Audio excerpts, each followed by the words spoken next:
ಇದ್ರು ನಿಮ್ಮ ಬಗ್ಗೆ ಅಕ್ಕ ಮಾದೇವಿ ಸಿನಿಮಾದ ಬಗ್ಗೆ 50 ದಿನ ಆಗಿದೆ, ಅದ್ರ ಬಗ್ಗೆ ತುಂಬ ಖುಷಿ ಆಗ್ತಿದೆ. ಉತ್ತರ ಕರ್ನಾಟಕ ಸೈಡು ಎಲ್ಲ ಕಡೆಯೂ ಅದ್ದೂರಿಯಾಗಿ ಸಿನಿಮಾ ಹೋಗ್ತಾ ಇದೆ. ಅಕ್ಕ ಮಹಾದೇವಿ ಸಿನಿಮಾದು ನಾನು ಅಂದರೆ ಅಂದ್ಕೊಂಡೇ ಇರಲಿಲ್ಲ ಈ ಥರ ಸಿನಿಮಾ ಹೋಗುತ್ತೆ ಅಂತ. ನಿಜವಾಗ್ಲೂ ಎಲ್ಲ ಆಡಿಯನ್ಸ್ ಎಲ್ಲ ತುಂಬ ಪ್ರೀತಿ ಕೊಟ್ಟು ತುಂಬ ಪ್ರೀತಿಯಿಂದ ಸ್ವಾಗತಿಸ್ತಿದ್ದಾರೆ. ತುಂಬ ನನ್ನ ಪಾತ್ರ ಏನಿದೆ ಅದನ್ನು ತುಂಬ ಮೆಚ್ಕೊಳ್ತಿದ್ದಾರೆ.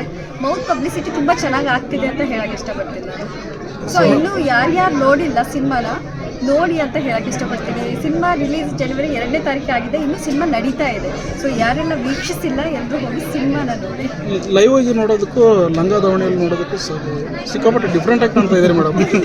ಅದೇ ನೀವೇ ಹೇಳ್ಬೇಕು ನನಗೆ ಹೆಂಗೆ ಕಾಣಿಸ್ತಾ ಇದ್ದೀನಿ. ಸಾಂಗಲ್ಲಿ ಯಾವ್ದ್ರಲ್ಲಿ ಚೆನ್ನಾಗಿದ್ದೀನಿ ನಾನು, ಲೈವಲ್ಲ ಲಂಗ ದಾವಣಿಯಲ್ಲಿ? ಲಂಗ ದಾವಣಿಯಲ್ಲಿ ಅಂದರೆ ಲೈವಲ್ಲಿ ಚೆನ್ನಾಗಿದೆ. ಹಾಗೇನಲ್ಲ, ಅದು ಕಾಸ್ಟ್ಯೂಮ್ ಮೇಲೆ ಡಿಪೆಂಡ್ ಮಾಡಿದ್ದೀವಿ ಅಷ್ಟೇ. ಲೈವಲ್ಲೇ ಚೆನ್ನಾಗಿದ್ದೀರಾ, ಬಟ್ ಕಾಸ್ಟ್ಯೂಮ್ ಅನ್ನೋದು ಬಂದಾಗ ಆ ಸಾಂಗಿಗೆ ಸಖತ್ ಸೂಟ್ ಆಗಿದ್ದಾರೆ ಅಂತ. ಮತ್ತೆ ಮಳೆ ಹುಯ್ಯುತ್ತಿದೆ ಟೈಟಲ್ ಇದೆಯಲ್ಲ, ಯಾವ ಕಾಲದಲ್ಲೇ ಆಗುತ್ತೆ ಮೇಡಮ್? ಮಳೆಗಾಲದಲ್ಲ ಅಥವಾ ಎಲ್ಲ ಕಾಲದಲ್ಲಿ? ಜೀವನದಲ್ಲಿ ಬಂದಾಗ ಎಲ್ಲ ಕಾಲದಲ್ಲಿ ಮತ್ತೆ ಮಳೆ ಹೊಯ್ಯುತ್ತಿದೆ ಅನ್ನೋ ಸಂದರ್ಭ ಬರುತ್ತೆ.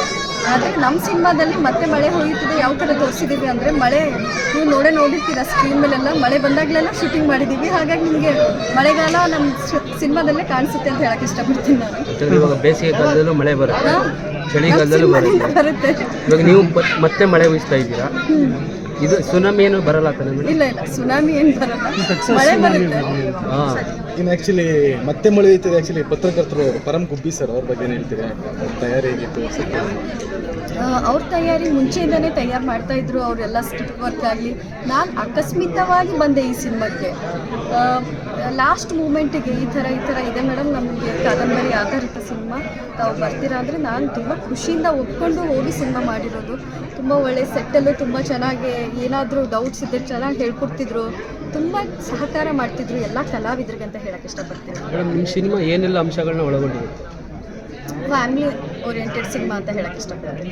ಫ್ಯಾಮಿಲಿ ಆಗಿರ್ಬೋದು, ಒಂದು ಹುಡುಗಿ ಬಗ್ಗೆ ಪ್ರೀತಿ ಅಂತ ಬಂದಾಗ ಏನೆಲ್ಲ ಪರಿಣಾಮಗಳು ಬೀರುತ್ತೆ, ಹುಡುಗಿ ಪೊಸಿಟಿವ್ ಆದಾಗ ಏನೆಲ್ಲ ಅವ್ರ ಸಂಬಂಧದ ಮಧ್ಯೆ ಬಿರುಕುಗಳು ಬರುತ್ತೆ ಅನ್ನೋದೆಲ್ಲ ನಮ್ಮ ಸಿನಿಮಾದಲ್ಲಿ.